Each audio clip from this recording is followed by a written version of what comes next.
अस्सलामुअलैकुम वरहमतुल्लाहि वबरकातुहू। आज हम प्यारे तलबा lesson number 25 class 9th subject biology के लिहाज से डिस्कस करेंगे। आज का जो हमारा टॉपिक है वो है ब्लड वेसल। ब्लड वेसल्स खून की नालियाँ। तो हमारे जिस्म के अंदर या जो आला दर्जे के जानवर होते हैं, वर्टिब्रेट्स होते हैं, उनमें 3 तरह की खून की नालियाँ होती हैं: आर्टरीज़, कैपिलरीज़ और वेन्स।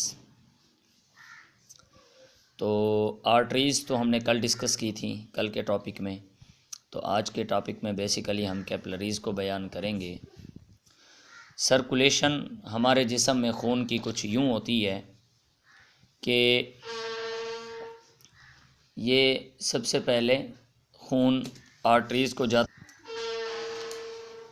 आला दर्जे के जानवरों में खून की सर्कुलेशन कुछ इस तरह की होती है। दिल से ऑक्सीजनेटेड खून जाता है आर्टरीज़ में। आर्टरीज़ तकसीम दर तकसीम होकर बनाती हैं आर्ट्रियोल्स। फिर वहाँ से आर्ट्रियोल्स में, आर्ट्रियोल्स से कैपिलरीज़ में, कैपिलरीज़ से फिर खून वेन्यूल्स में जाता है। कैपिलरीज़ के अंदर खून में गैसों का तबादला होता है। ऑक्सीजन जो खून में होती है बहुत ज़्यादा वो सेल्स या टिश्यूज़ में चली जाती है, और फिर वहाँ से जो टिश्यूज़ और सेल्स के अंदर कार्बन डाइऑक्साइड होती है वो खून में आ जाती है।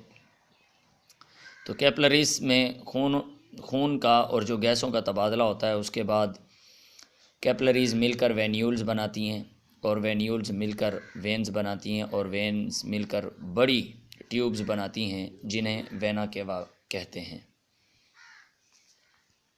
तो कैपिलरीज़ वो साइट्स हैं, वो खून की नालियाँ हैं, वो मकाम हैं जहाँ पर गैसों का तबादला होता है। खून में जो ऑक्सीजनेटेड खून होता है, वहाँ से ऑक्सीजन को जिस्म के मुख्तलिफ़ तरह के सेल्स और टिश्यूज़ में ट्रांसपोर्ट कर दिया जाता है, और फिर वहाँ से कार्बन डाइऑक्साइड को खून में शामिल कर दिया जाता है।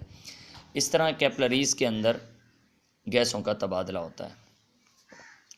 जो ऑक्सीजन होती है वो सेल्स या टिश्यूज़ की तरफ ट्रांसपोर्ट हो जाती है, और जो कार्बन डाइऑक्साइड होती है वो सेल्स और टिश्यूज़ से खून में एक्सचेंज हो जाती है, तबादला हो जाता है, उसका ट्रांसपोर्ट हो जाती है। तो वैसे तो आर्टरीज़ और जो वेन्स होती हैं वो 3 तहों पर मुश्तमिल होती हैं: कनेक्टिव टिश्यू, स्मूथ मसल या इलास्टिक टिश्यू, और एंडोथेलियम टिश्यू। लेकिन जो कैपिलरीज़ होती हैं वो सिर्फ़ और सिर्फ एंडोथेलियल सेल्स और एंडोथेलियम टिश्यूज़ पर मुश्तमिल होती हैं। इनमें कनेक्टिव टिश्यू और इलास्टिक टिश्यू नहीं होता, और ये पूरे जिस्म में फैली होती हैं। हत्ता के जिल्द में भी, जिल्द का जो बैरूनी हिस्सा होता है एपिडर्मिस, वो डेड होता है, मुर्दा होता है, उसमें ब्लड वेसल्स नहीं होती। तो जो जिल्द का अंदरूनी हिस्सा होता है डर्मिस, उसके अंदर ब्लड वेसल्स और मुख्तलिफ़ तरह के ग्लैंड्स पाए जाते हैं, और वहाँ पर कैपिलरीज़ भी मौजूद होती हैं। तो इस तरह ये सर से लेकर पाँव तक जिस्म के तमाम टिश्यूज़ को खून फराहम करती हैं, और वहाँ से कार्बन डाइऑक्साइड को तमाम सेल से लेकर खून में पहुँचा देती हैं, और खून से ऑक्सीजन हासिल करके पूरे सेल्स को और तमाम टिश्यूज़ को दे देती हैं। फिर कैपिलरीज़ मिलकर वेन्यूल बनाती हैं, और वेन्यूल्स मिलकर वेन्स बनाती हैं। ये तो था एक सादा कैपिलरीज़ के बारे में मालूमात देना, आपको कैपिलरीज़ के लिहाज से आपको गाइड करना। एक इंटरेस्टिंग इन्फॉर्मेशन ली जाती है कि जब खून ब्लड वेसल्स के अंदर चलता है, जो ब्लड होता है, जो खून होता है, जो फ्लूइड होता है, जब वो आर्टरीज़ के अंदर बह रहा होता है, जो दरमियान में खाली जगह होती है आर्टरीज़ के, जिसे ल्यूमेन कहते हैं, वहाँ पर जो खून और फ्लूइड बह रहा होता है, तो ये जो आर्टरी होती है इसकी सबसे बैरूनी तह कनेक्टिव टिश्यू की बनी होती है, और इसके बाद इसकी अंदरूनी, ये जो दूसरी अंदरूनी टिश्यू है ये इलास्टिक टिश्यू का बना होता है, और ये जो इसका तीसरा हिस्सा है अंदरूनी तरफ सबसे, ये एंडोथेलियम टिश्यू का बना होता है, और यही एंडोथेलियम टिश्यू ही आगे जब आर्टरी तकसीम होती है तो आर्ट्रियोल बनाती है, आर्ट्रियोल फिर आगे कैपलरीज़ में तकसीम हो जाते हैं। ये बड़ी इंटरेस्टिंग बात है कि कैपलरीज़ इतनी बारीक नालियाँ होती हैं, इतनी बारीक होती हैं कि जब रेड ब्लड सेल या खून या फ्लूइड जब इनमें बहता है तो पहले उन रेड ब्लड सेल्स को अपने आप को तरतीब देना पड़ता है। जैसे कि एक गन के अंदर जो बुलेट होता है, जो गोलियां होती हैं वो एक के बाद दूसरी, एक के बाद दूसरी, इस तरह एक के बाद दीगरे निकलती हैं। तो इसी तरह हमारे पूरे जिस्म में जो सबसे छोटे सेल होते हैं वो रेड ब्लड सेल होते हैं, और हमारे जिस्म के जो बड़े सेल होते हैं वो मसल सेल होते हैं, नर्व सेल या न्यूरॉन होते हैं। छोटे सेल जो होते हैं वो या तो रेड ब्लड सेल्स होते हैं या स्पर्म सेल होते हैं।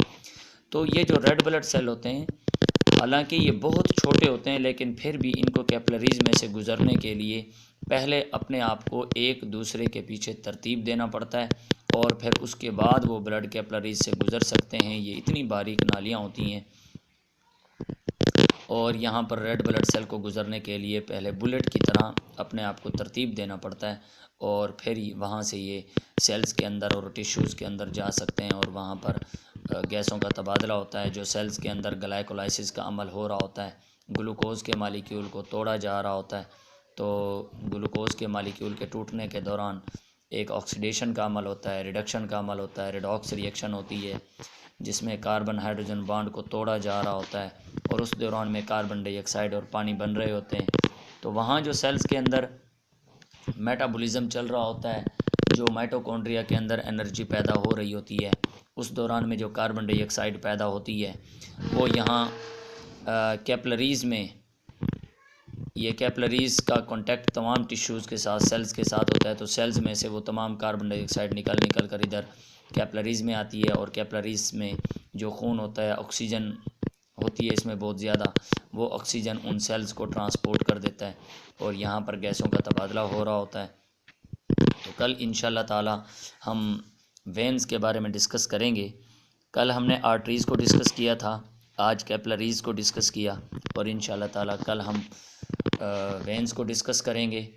और इस तरह फिर उसके बाद हमने हार्ट बीट, दिल की धड़कन कैसे पैदा होती है, नब्ज़ कैसे चलती है, नब्ज़ की रफ़्तार को कैसे मुहैया किया जाता है, इंशाल्लाह ताला इसको भी डिस्कस करेंगे।